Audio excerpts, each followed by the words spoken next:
National Weather Service in the Quad Cities has issued a tornado warning for northeastern Putnam County in north-central Illinois, east central Bureau County in north-central Illinois, until 7:45 p.m.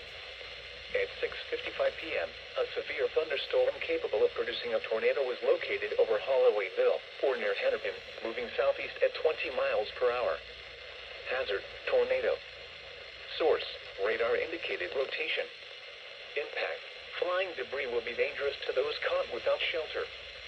Mobile homes will be damaged or destroyed. Damage to roofs, windows, and vehicles will occur.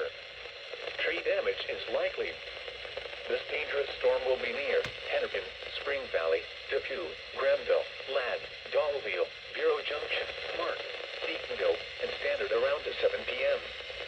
This also includes Donnelly Depew State Fish and Wildlife Area. This includes the following highways: Interstate 80 in Illinois between mile marker 62 and 73. Interstate 180 between mile markers 7 and 11. Take cover now. Move to a basement or an interior room on the lowest floor of a sturdy building. Avoid windows. If you are outdoors, in a mobile home, or in a vehicle, move to the closest substantial shelter and protect yourself from flying debris.